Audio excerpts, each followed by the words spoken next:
Alors, nous reprenons maintenant nos travaux. Alors, c'est maintenant le temps de souhaiter la bienvenue aux représentants de la Fondation Rivière. Je vous rappelle que vous disposez de 10 minutes pour votre exposé, puis nous procéderons par la suite à une période d'échange avec les membres de la commission. Je vous invite donc à vous présenter et à commencer votre exposé de 10 minutes à partir de maintenant.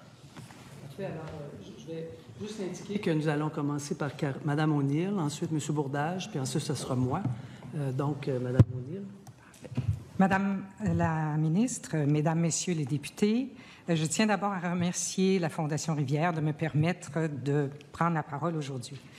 Alors, TES Canada, qui me concerne, a la prétention de décarboner le Québec avec son projet.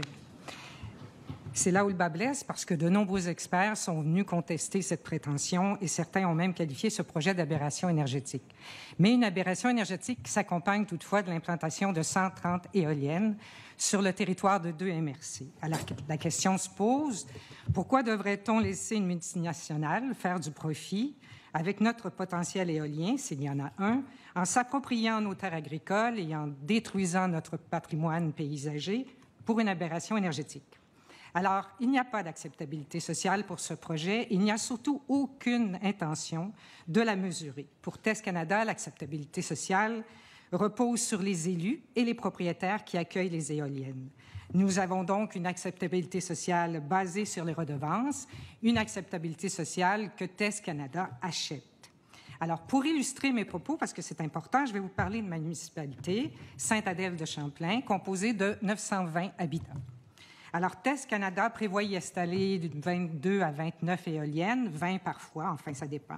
Industrielles, j'insiste quand même avec le nom. Il y aurait donc 7 élus et à peu près un maximum de 25 propriétaires terriens qui accueilleraient les éoliennes. Donc, si j'arrondis les chiffres, il y a 35 personnes, selon TES Canada, qui détermineraient s'il y a acceptabilité sociale ou non. Alors, nous avons déjà recueilli par une pétition, plus de 400 signatures de personnes qui sont opposées au projet de TES Canada. Donc, il y a donc une énorme différence entre les 35 et les 400 personnes qui ont signé la pétition. Mais ce qui est le plus inquiétant, c'est que sur le terrain, il y a beaucoup d'amertume et de ressentiment face à ce projet qu'on impose à tout le monde, sans une consultation digne de ce nom. Pourtant, la majorité des opposants ne sont pas contre les éoliennes, mais ils sont contre les éoliennes en territoire habité. Merci. Madame la ministre, Mesdames et Messieurs les députés, mon nom est Sean Bourdin, je suis coordonnateur de la table régionale des organismes communautaires et corporations de développement communautaire de la Côte-Nord. Je suis ici, effectivement, à l'invitation de la Fondation Rivière, parce que ce qu'on voit en Mauricie nous interpelle et nous inquiète. Il y a un extrêmement grand potentiel éolien là, en Côte-Nord. Il y a des projets aussi d'hydrogène, d'ammoniac vert qui sont en réflexion, en développement également sur le territoire. De notre perspective, du moins nous, pour le milieu communautaire, c'est vraiment la question de à qui appartient, en fait, des ressources énergétiques renouvelables de notre territoire qui sont dues à notre grande superficie, à notre géographie particulière.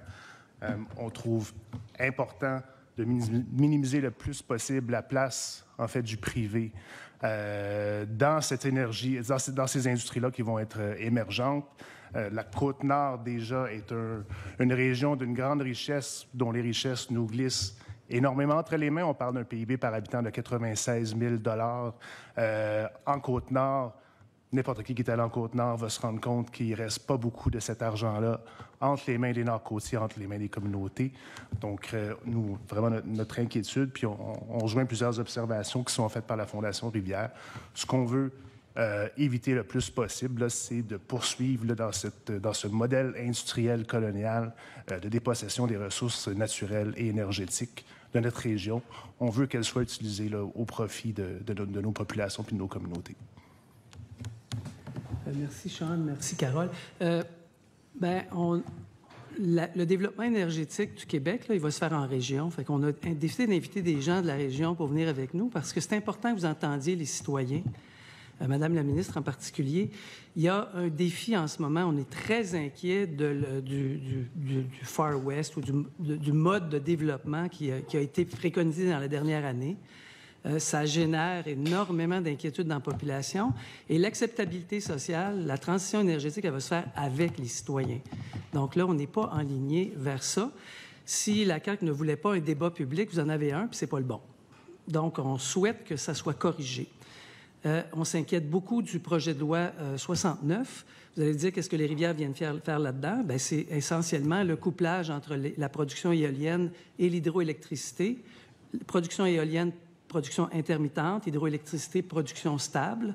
Donc, on a le potentiel avec Hydro-Québec. On était très heureux de voir qu'Hydro-Québec se lançait dans la production à grande échelle de l'éolien, puisque le couplage éolien et nos barrages existants, c'est un atout extraordinaire. Si on se sert de l'éolienne, non pas en période de pointe, mais si on optimise les barrages et qu'on fait en sorte que nos barrages puissent produire plus.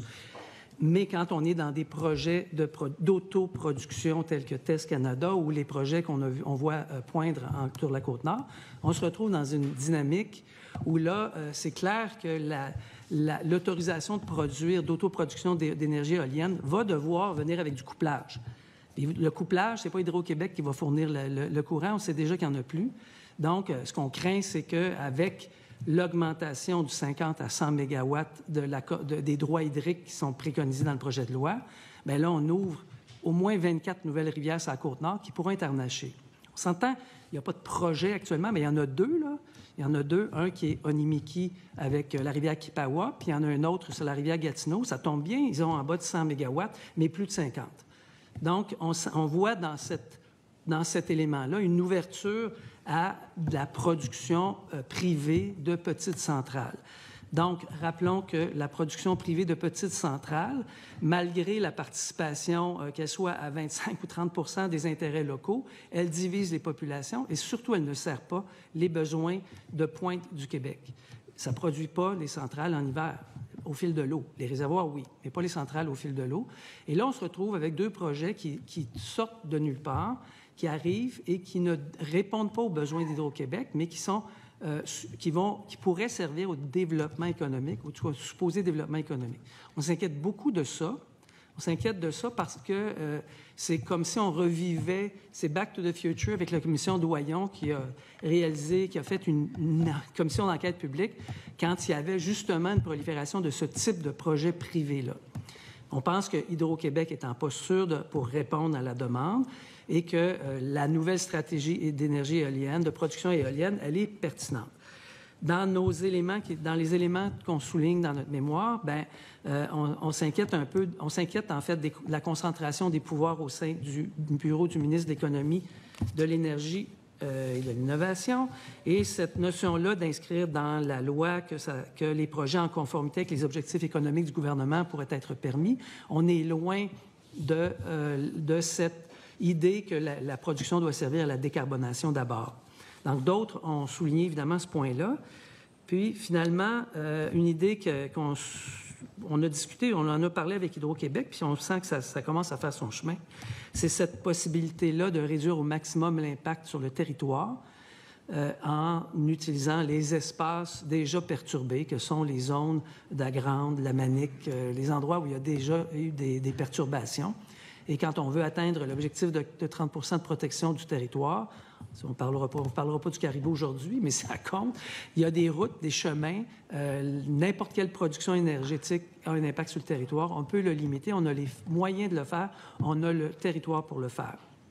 Donc ça, c'est les éléments les plus importants. Puis, je considère que un des éléments qu'on considère à la Fondation, c'est le débat public qui doit se faire sur la question de nos besoins. On doit bien comprendre pourquoi on fait ces choix-là. Ce que TES Canada, ce que les gens de Shawinigan nous expriment, c'est bien là, on n'en veut pas ce projet-là, mais on n'est pas contre l'éolienne. Mais là, on n'est pas contre l'éolienne, ça glisse vers on ne veut pas d'éolienne dans notre cour. Mais des éoliennes dans notre cour, ça va en prendre. Du solaire, ça va en prendre. Des barrages, il y en a déjà. Et des fils et des pylônes, il va en avoir. Donc, toute nouvelle construction va affecter le territoire. Puis ça ne peut se discuter que s'il y a un véritable dialogue social. Autrement, vous allez avoir de la résistance, de l'opposition, et personne ne sera avancé vers... On va s'éloigner de la décarbonation. C'est ce qui nous inquiète. Je pense que ça fait mon 10 minutes, ça. Ça couvre pas mal de 10 minutes. Merci beaucoup. C'est maintenant la période d'échange. Nous allons maintenant commencer cette période. Madame la ministre, vous disposez donc de 16 minutes 30. Oui, merci, Monsieur le Président. Alors, merci à vous quatre d'être des nôtres et de partager votre vision, vos propositions. Je nous ramènerai sur le contexte global. Hein. On est dans un contexte de transition énergétique. Donc, j'imagine que vous endossez cette idée d'entrer dans une transition énergétique. Et si tel est le cas, comment est-ce que vous voyez qu'on puisse répondre à la demande accrue que ça génère pour notre fournisseur d'électricité? Donc, comment est-ce qu'on peut concilier l'idée qu'il faille, je présume, qu'il faille entrer dans la transition énergétique et que ça génère une demande? Et donc, comment est-ce qu'on peut répondre à cette demande-là? Il y a certainement des mesures d'efficacité énergétique accrues qui peuvent être mises de l'avant, mais bon, je doute que ça puisse répondre à l'ensemble de la demande. Alors, comment est-ce que vous conciliez, bref, ces deux objectifs-là? Michel? En fait, moi, c'est Normand Baudet de la Fondation Rivière.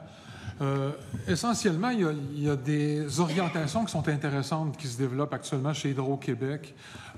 Toute la question de l'optimisation des barrages est une avenue extrêmement intéressante. Il y a des technologies aussi d'optimisation au niveau, par exemple, des barrages pompés, qui est une avenue qui peut avoir un bon potentiel. On a aussi toute la question, éventuellement, de être capable de produire avec l'éolien, comme André le disait, de façon à utiliser l'éolien en couplage avec les barrages, donc pour stocker de l'eau et non pas pour produire de la puissance. Il y avait une erreur, en tout cas, quand on a eu des discussions avec Hydro-Québec, il y avait une conception de l'éolien qui était en puissance. Et l'éolien n'est pas un élément de puissance. Mais maintenant, si on veut rajouter un élément de puissance important, Hydro-Québec a 60 barrages, a 600 ouvrages de rétention d'eau, et il serait en mesure d'optimiser ou d'installer une surcapacité pour être capable de générer de la puissance, surtout avec le couplage éolien qui maintient du stockage. Donc, l'optimisation, vous la voyez dans ce couplage avec l'éolien, l'optimisation des barrages? Oui, c'est ça. L'éolien, en fait, réduit la quantité de turbinage qu'on a à faire, donc on garde plus d'eau dans les réservoirs. Et là, quand on veut de la pointe, dans la fine pointe qu'on a à couvrir d'une centaine, on me dit même que c'est moins que 100 heures à Hydro-Québec, là, dans cette période-là, on pourrait mettre en surcapacité un paquet d'équipements d'Hydro-Québec. On a dit à la haute direction d'Hydro-Québec qu'il y avait 600 ouvrages dont plusieurs pourraient être optimisés de façon à être capables d'atteindre ces objectifs-là. Maintenant, décarbonation, on a l'éolien. L'éolien a une capacité de loin supérieure à ce qui reste en termes de rivières au niveau du harnachement. On évalue, en fait, qu'on ne serait pas capable d'aller chercher beaucoup plus que 10 000 mégawatts avec des nouvelles rivières. Et vraisemblablement, il faudrait faire revivre des projets comme Grande Baleine. Donc là, on aurait un problème sérieux de fonte de pergélisol et de catastrophes climatiques si on s'orientait vers des projets de ce genre-là. Ce qui reste, c'est la Côte-Nord, et on évalue à une vingtaine de rivières qui pourraient être harnachées, mais c'est pour des relativement faibles puissances. Fait que le potentiel hydraulique est quand même relativement limité comparativement à l'éolien. Donc, on trouve très intéressant les annonces au niveau de l'éolien, de mettre entre les mains d'Hydro-Québec la production de la grosse éolienne, et les annonces qui ont été faites sur des territoires déjà perturbés plaît beaucoup aux organisations environnementales puis à nos réseaux actuellement. Par contre, on a une inquiétude au niveau, par exemple, d'un des projets qui serait au lac Saint-Jean. Et là, on n'est pas sûr qu'on est en territoire réellement perturbé. Il y aurait une réflexion à faire. Un autre des projets est dans le secteur de Labrie-Ville, si je ne me trompe pas, dans les grands projets. Et ce secteur-là est un secteur qui a été déjà perturbé par l'harnachement de la rivière Bétiamite pour des projets anciens d'Hydro-Québec. Là, il y a un fort potentiel d'optimisation et de couplage d'éolien. L'option a du sens. Donc, en fait, il y a une réflexion importante à faire à ce niveau-là, de bien gérer. J'aimerais compléter sur la question de l'éolien. le plan d'approvisionnement d'Hydro-Québec à 10 000, 9 000 mégawatts d'éoliennes, il table sur un facteur d'utilisation de 10 % de l'éolienne en période de pointe. L'éolienne a 35 % en moyenne, 10 % en période de pointe quand on a une masse de production. Tandis que les barrages, on n'est pas loin du 100 % en période de pointe. Ici, il y a quelque chose à repenser et même c'est difficile de convaincre les citoyens, on va installer des éoliennes pour de la pointe quand il y a juste 10 % des éoliennes qui vont être utiles. On s'entend que ça vient contrecarrer le discours. Mais donc, pour répondre à votre question de départ, oui, on comprend qu'il va falloir produire. Là où ce qu'on vous dit, c'est que oui, produire, mais après avoir compris le véritable besoin, puis après avoir exploré l'ensemble des perspectives de sobriété, d'économie, tant que vous n'allez pas faire cet exercice-là, il va toujours avoir un doute sur le besoin. Puis ici, si on a un doute sur le besoin, bien, on va résister au besoin, à la construction. J'aimerais amener un complément d'information. Bon, du moins pour la Côte-Nord, je pense qu'au niveau de l'arnachement des rivières, on est une région qui a beaucoup donné. Je ne parlerai pas de la Basse-Côte-Nord et ces communautés-là qui voudront peut-être l'utiliser comme levier de développement. Là, on sait que c'est un secteur qui est particulièrement enclavé. Mais pour ce qui est du reste des rivières, s'il vous plaît, laissez nos rivières tranquilles. On a besoin, en fait, de diversification économique, de développement peut-être récréo-touristique aussi, puis commencer à développer de nouveaux créneaux. Il y a de plus en plus de Québécois qui viennent découvrir notre région. Mais je pense que la Côte-Nord, en gros, a assez donné là, au niveau du développement hydroélectrique. Là. Je vais laisser les gens de la Basse-Côte-Nord, par contre, parler pour eux-mêmes parce qu'ils sont dans une situation particulière. J'aimerais aussi, je me permettrai aussi de dire que c'est là un débat de société. Même la notion de besoin énergétique, c'est là un débat de société. Si nos besoins énergétiques qu'on comprend mal ou qu'on semble même, dans une certaine mesure, inventer, et c'est pour répondre aux besoins des entreprises étrangères ou multinationales, je pense que c'est un débat qui est mal parti. Donc, il y a là une consultation qu'il faut faire du public et de l'ensemble des citoyens pour s'entendre sur la notion de besoin énergétique. Quand je dis tout à l'heure que les gens qui s'opposent au projet de TES Canada, parce qu'ils n'y croient pas au projet de TES Canada et parce que c'est un projet qui nous est imposé et parce que c'est une acceptabilité sociale qui est en fait achetée par la compagnie, ce besoin-là, il n'est absolument pas accepté. Donc, si on veut s'entendre sur la notion de besoin énergétique, il faut qu'il y ait un débat public sur cette notion qui est fondamentale pour la transition énergétique. Je reviens sur la notion d'optimisation parce qu'on a certaines petites centrales hydroélectriques là, qui sont aujourd'hui à l'arrêt prolongé, en fait. Est-ce que vous voyez qu'ils aient un rôle, ces barrages, dans la notion d'optimisation? Est-ce qu'on devrait réactiver ces ouvrages? Bref. C'est ça. Bien, aux États-Unis, on est en discussion, nous, avec American Rivers, qui, eux, sont en train de démanteler leurs barrages. Parce que ces barrages-là, il y a sûrement, dans certains cas, il y a moyen de reprendre la production parce que c'est un milieu perturbé. Mais ce ne sont pas une réponse aux besoins énergétiques. Ça produit au printemps, ça produit à l'automne, quand il pleut. On parle de barrages au fil de l'eau. Donc, à l'hiver, quand on en a besoin, il n'y a pas d'eau qui coule dans les rivières et on se retrouve dans une situation où ça ne répond pas aux besoins, le besoin principal qui est le besoin de pointe. Il faut comprendre que les petites rivières au Québec, là, sur la puissance installée d'Hydro-Québec, qui est de 40 000 mégawatts, c'est à peu près 900 mégawatts. Là. Puis, quand on choisit les petites rivières comme voie, bien là, on se ramasse à prendre les lieux idylliques des communautés, prendre les chutes, les rapides, et c'est les endroits où on est capable d'installer des équipements. Mais c'est pour des quantités marginales. Et le problème, c'est que actuellement, avec les appels d'offres, à 50 mégawatts, la rentabilité pour une entreprise ne peut se faire que si c'est à proximité des lieux de consommation. Donc, ça veut dire que tu vas harnacher les lieux idylliques à proximité des endroits où les gens vivent. Avec le 100 mégawatts, puis là, avec la perspective de couplage avec l'éolien, avec l'approche d'autoproduction, là, au niveau de la rentabilité, il va y avoir énormément de demandes parce que la perspective de rentabilité pourrait être là. Mais là, on se ramasse dans la situation de sollicitation par le secteur privé surtout avec l'empressement de production qu'on impose à l'industrie, en fait, surtout au niveau des appels d'offres, on va se ramasser avec la sollicitation des communautés, non seulement juste pour les éoliennes, mais pour les rivières. Et là, c'est là que la Côte-Nord devient un enjeu majeur au niveau des prochains développements, parce que c'est l'endroit où la concentration des rivières est importante, là. On fait face à un problème d'acceptabilité sociale à court terme qui va être extrêmement important. Alors, si vous permettez, je parlerai juste des 2 projets de barrage qui sont rendus publics. Celui de la rivière Kipawa. La rivière Kipawa, je vais commencer par celui-là. La rivière Kipawa, il y a un parc national.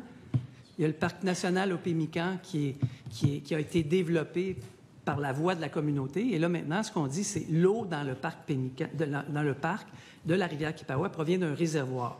Alors, le projet privé consiste à prendre l'eau du réservoir et l'envoyer dans des turbines et d'enlever de l'eau d'un parc national. Drôle de choix ici, là.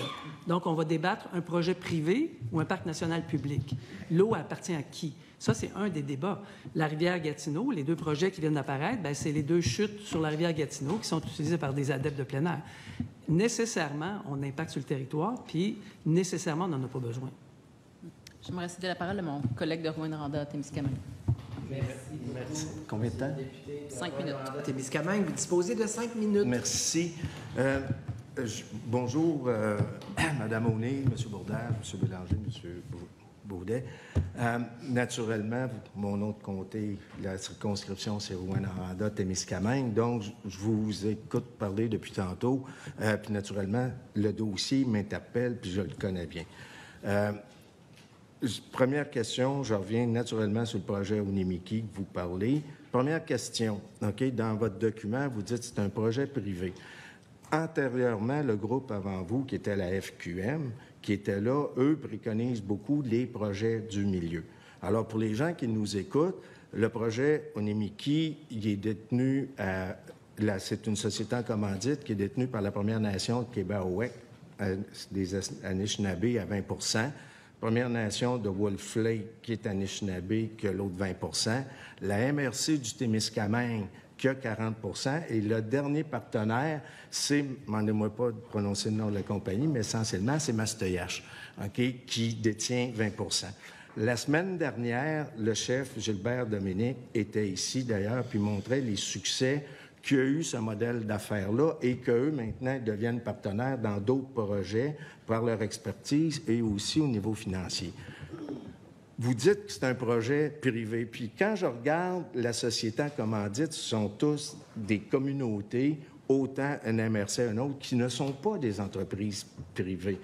Quelle est la distinction que vous allez faire entre des projets communautaires, qui soient éoliens et autres, et des projets essentiellement privés? Quelle est votre définition du mot « privé » ? En fait, c'est la question qu'on discute profondément à la Fondation Rivière actuellement. C'est-à-dire que on est en train de voir...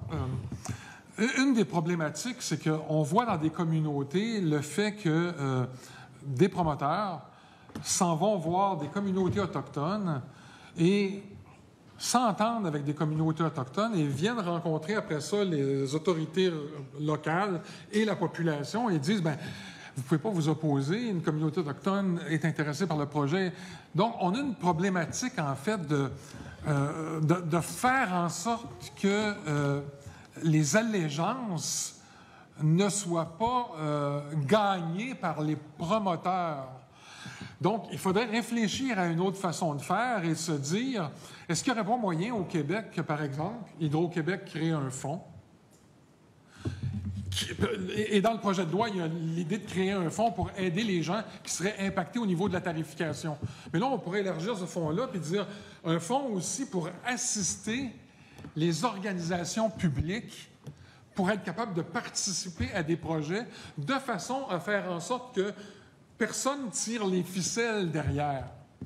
Et là, il y aurait une dynamique à implanter avec les communautés autochtones au niveau de cette mécanique-là. Je le sais, c'est pas simple, Et il y a toute une question de... Si je peux me permettre, vous ne répondez pas. Moi, personnellement, quand on vient de dire que c'est un projet privé, quand c'est un projet communautaire avec les gens du milieu, je ne dirais pas que c'est un projet privé. La Okay? propriété va être à qui? C'est une MRC des communautés autochtones. Okay? Ce sont eux qui sont la société en commandite. Deuxième point, oui. Puis on pourrait... Le point, c'est... Okay, le Témiscamingue, les barrages qui sont là, ça fait partie des premiers barrages, Rapide 2, Rapide 7, qui sont parmi les premiers barrages qui sont faits au Québec. Il y a eu aussi des barrages de contrôle d'eau de la rivière des Outaouais.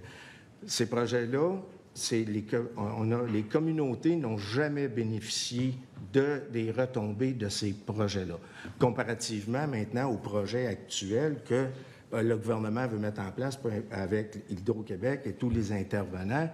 Les nouveaux projets bénéficient. Moi, je me ramasse au Témiscamingue que j'ai des communautés qui sont là, qui n'ont jamais eu les bénéfices, sauf les effets négatifs des barrages.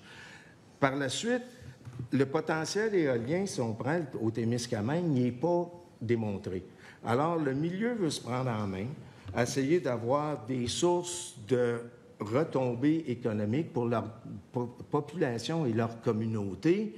Puis là, je ne dis pas que je suis favorable... Une seconde? Oui, au projet Onemiki. Il va aller au BAP ultérieurement et autres. Mais vous répondez quoi à ces gens-là en disant « on ne veut pas de votre projet », puis maintenant, comment vous allez vous développer économiquement? C'est facile, mais il n'y a pas de réponse à ces communautés-là, autre de dire « on ne veut pas votre projet, débrouillez-vous ». Rapidement. 8 secondes. Sur mon plan, on peut répondre. D'accord. Écoutez, le défi ici qu'on a, c'est d'abord, ce projet-là, est-ce que c'est un projet de développement économique ou c'est un projet de développement énergétique? Si c'est un projet, c'est là où ça mélange les cartes, là. Parce que quand on mélange les deux, bien là, on peut prétexter le développement. On peut prétexter un besoin énergétique pour faire du développement économique. Mais si c'est le cas, dans le cas du projet Onemiki en particulier, ça ne répondra pas aux besoins d'Hydro-Québec, ça ne répond pas aux besoins de la province. Donc, il y a de l'argent qui est investi dans un projet qui ne répond pas à des besoins pour faire du développement économique. Pourquoi on ne le passe pas dans un fonds de développement économique pour d'autres choses que des projets qui ne répondent pas aux besoins? Merci. Et là où ce sont du privé, c'est-à-dire que ce sont des intérêts, limités dans le territoire versus les intérêts de l'ensemble de la population avec Hydro-Québec. Merci, Madame la députée de Saint-Laurent. Maintenant, c'est à vous. Merci beaucoup, Monsieur le Président. Bonjour. Je vais donner le temps pour que vous puissiez parler parce que vous êtes déplacé. Et comme vous savez, nous, au Parti libéral du Québec, on a demandé d'avoir une commission itinérante pour aller voir les gens sur le terrain. Puis tantôt, vous l'avez dit, venez nous voir. On aurait voulu venir vous voir parce qu'on pense qu'effectivement, ce qui se passe présentement au Québec, c'est immense comme chantier. Cette transition énergétique, c'est aussi Hydro-Québec dont il est question, qui est notre joyau national, qui ne nous appartient pas à nous, chacun des élus, mais qui appartient à l'ensemble des Québécois, donc nous autres, tous ensemble. Tantôt, vous avez dit, si vous venez sur le terrain, bien, les gens ont de quoi à dire. Nous, on ne pourra pas, malheureusement, faire la commission itinérante, mais on veut vous entendre. Vous êtes les porte-voix de ces gens-là. C'est quoi leur principale préoccupation, leur principale crainte? Je peux parler au niveau de la Côte-Nord. Une grande crainte, puis on le voit quand on travaille dans le milieu communautaire, qui est disons, l'autre face de la médaille du milieu économique. On a des rôles quand même très, très distants en Côte-Nord. Les rôles économiques sont très genrés également. On a les femmes du milieu communautaire, les hommes dans le milieu économique. Moi, je suis une aberration étant un gars dans le milieu communautaire, mais ce qu'on voit, c'est que ce sont des grands projets qui mettent des grandes pressions sur les communautés et qui, au final, n'aident pas à développer, par exemple, l'offre de logement dans les villes et les villages. Mettre une pression sur les systèmes de santé. Au niveau des retombées économiques, on parle souvent de grandes retombées de millions, des fois de milliards en Côte-Nord, mais au niveau de la propriété du capital, elle n'est pas nord-côtière. Au niveau de la main-d'œuvre, elle n'est souvent pas nord-côtière également. Au niveau de l'achat des matériels, c'est souvent pas nord-côtier non plus. Donc, disons qu'on n'a pas, en fait, les retombées positives des projets qui sont développés sur notre territoire parce qu'il y a un manque au niveau d'avoir une vision d'un développement régional plus large et plus vaste. On a des problèmes de connectivité, on a des problèmes d'inéquité au niveau des revenus entre les hommes et les femmes. On score très fort au niveau de la violence conjugale, entre autres, et au niveau de la maltraitance des enfants, parce qu'on ne nous offre pas d'autre chose comme région que ce genre de projet-là. Donc, c'est pas qu'on n'en veut pas, mais on a besoin, je pense, que la société québécoise investisse en Côte-Nord plus largement. On veut que le Québec nous voit comme un milieu de vie potentiel et non juste une batterie énergétique ou un lieu pour sortir du minerai. Je veux dire, le minerai de fer a des services publics, des transports collectifs, name it, mais les citoyens de la Côte-Nord, en échange, ils n'ont pas grand-chose. Et comme je vous ai dit, le PIB par habitant en Côte-Nord de 96 000 $. Quand vous allez sur le terrain, vous ne le voyez pas parce que l'argent sort de notre région. Il n'y a pas grand-chose qui nous appartient collectivement, les Nord-Côtiers. On veut vous entendre, absolument.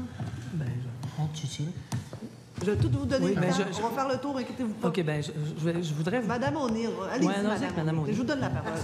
Parce que sans contexte, Test Canada, c'est privé.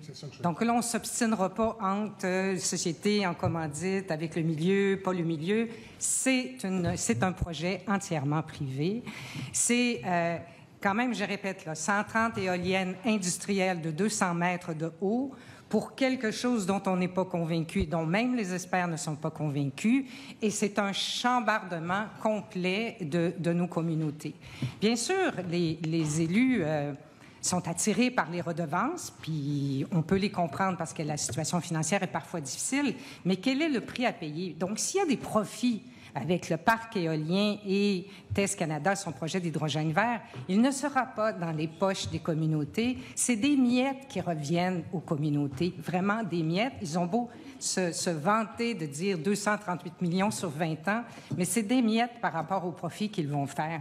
Alors que si c'était un projet de moins grande ampleur, parce que je vous rappelle que c'est un parc privé, le plus gros parc privé d'éoliennes au Québec, si c'était un projet de moins grande ampleur, mais adapté aux régions, pas d'aussi grosses éoliennes, et qui permettrait aux régions d'en tirer un peu de profit, probablement que le débat serait différent. Mais là, pour l'instant, c'est un projet, pardonnez-moi l'expression, en tout respect, qu'on nous rentre dans la gorge et qui suscite énormément de grogne.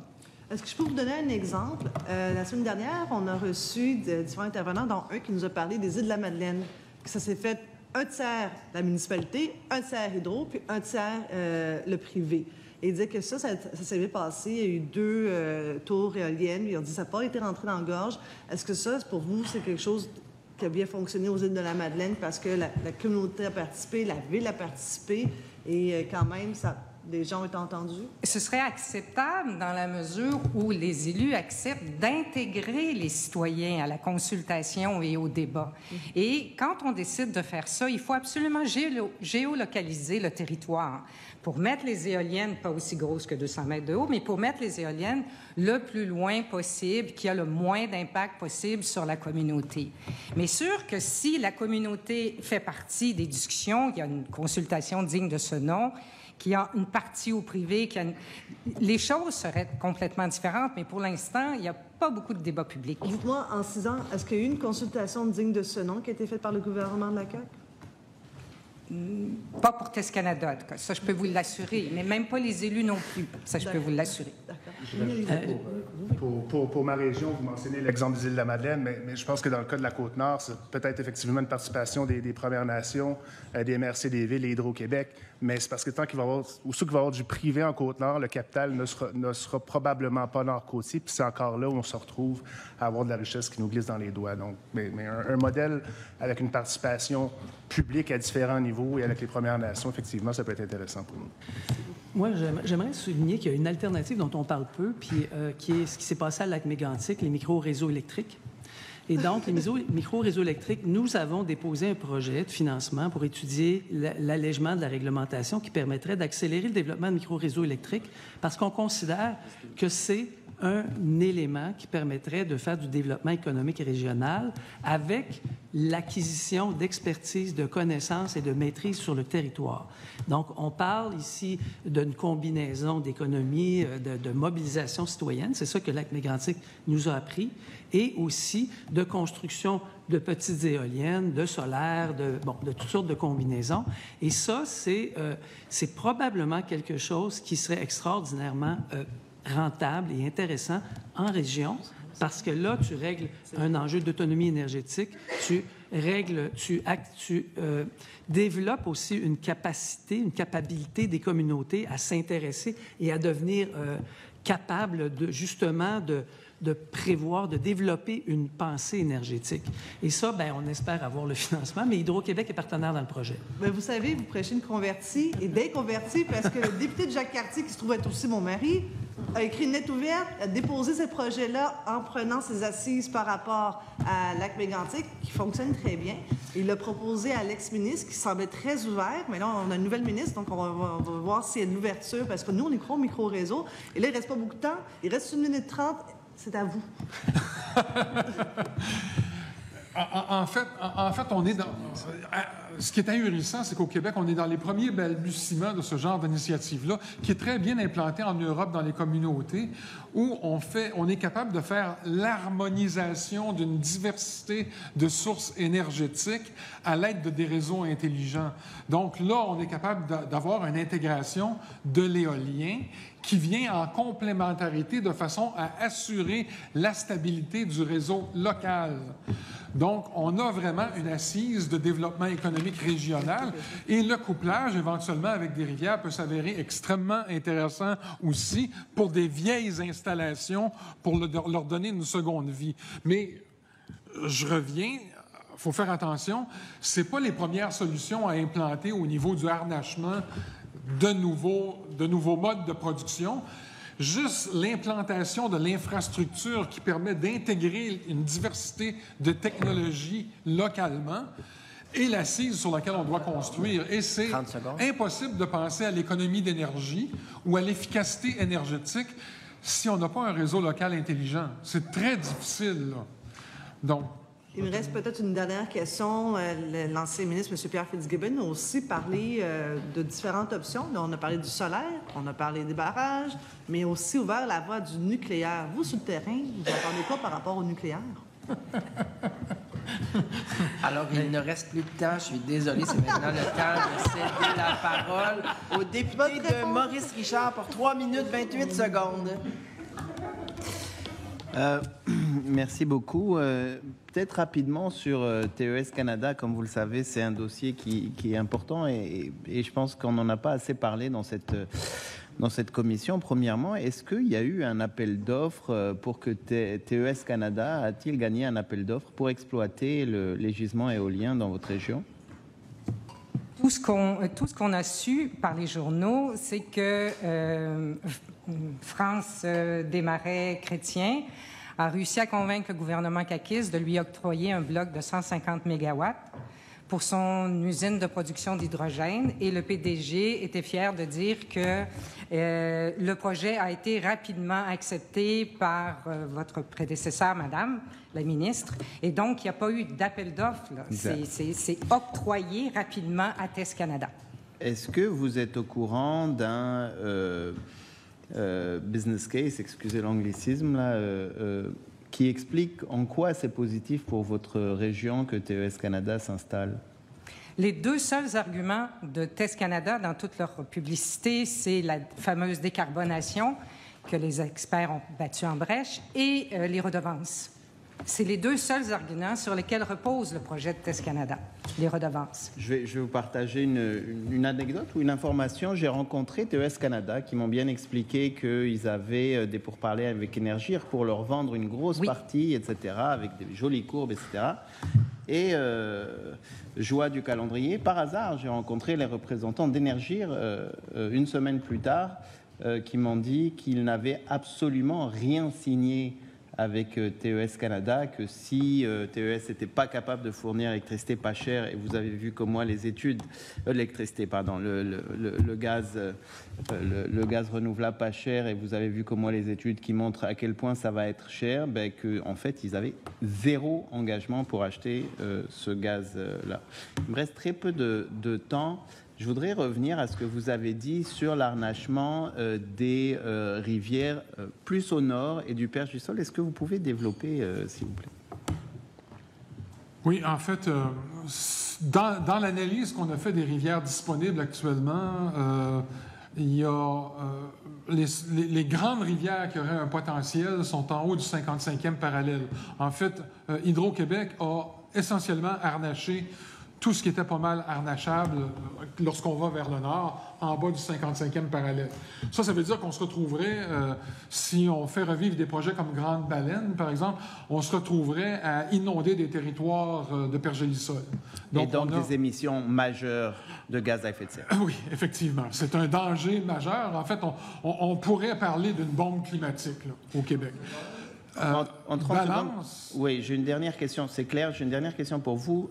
Sur les éoliennes, on sait qu'il y a toutes sortes de problèmes d'acceptabilité sociale autour des milieux de vie des gens. On sait aussi qu'il y a des endroits naturels qu'on ne veut pas toucher.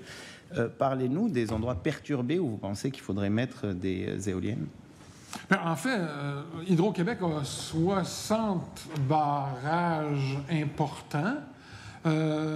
On a 5 ou 6 grands réseaux de barrages. Merci. Il ne reste plus de temps. Je suis désolé. Oui. C'est maintenant le moment de laisser la parole au député de Jean Talon pour 2 minutes 38 secondes. Vous nous dites qu'en permettant à Hydro-Québec de vendre les ouvrages de moins de 100 mégawatts au privé, c'est l'article 116 du projet de loi 69, qu'en permettant au gouvernement de hausser à 100 mégawatts les constructions puis les installations de production d'hydroélectricité du secteur privé, et surtout en permettant à des entreprises privées de vendre de l'électricité à d'autres entreprises privées aux articles 38 et suivants du projet de loi.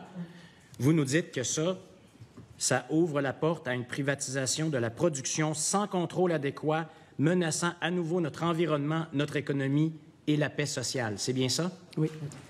Vous nous dites aussi que c'est un Far West qui s'annonce. Je vous cite, parce qu'il va y avoir un développement énergétique débridé et sans contrôle. Et vous nous dites que ça va nous faire revenir en quelque sorte à la situation qui prévalait au Québec avant la nationalisation de l'électricité. Avant la commission Doyon. Avant la commission Doyon. Pourriez-vous vous en parler? Est-ce que vous pourriez nous parler de ça ici quelques minutes? En fait, oui. 1 minute 30 secondes. Oui, c'est ça.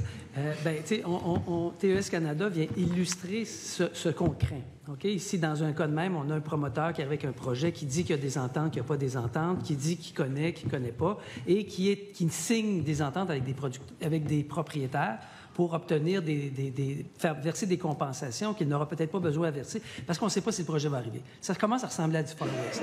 La commission Doyon, ce qu'elle dénonçait, c'était le fait qu'il y a des appels d'offres, qu'il y a des contrats de gré à gré, entre des promoteurs privés et Hydro-Québec, dont on ne connaît pas les prix, on ne connaît pas les coûts, toute cette négociation sous la couverte a mené à la commission qui a dit « c'est fini, faites plus ça, ça nous prend des appels d'offres qui répondent à des besoins énergétiques, ça nous prend des contrats qui soient publics, ça nous prend une compétitivité, une visibilité et une justification énergétique. » Puis ça, ce n'est pas ce qu'on constate avec le projet de TES qui vient illustrer ce qui nous attend si on... 30 secondes.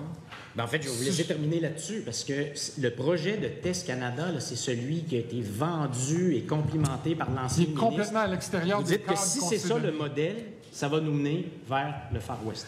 D'ailleurs, le projet de loi 69 corrode les cadres qu'on s'est donnés suite à la commission Doyon. La commission Doyon a fait au-dessus de 100 recommandations.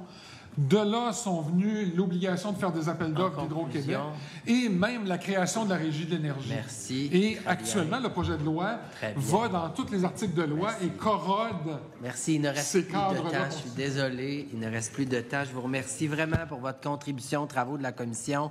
Je suspends les travaux quelques instants afin de permettre au prochain groupe de prendre place. Merci beaucoup.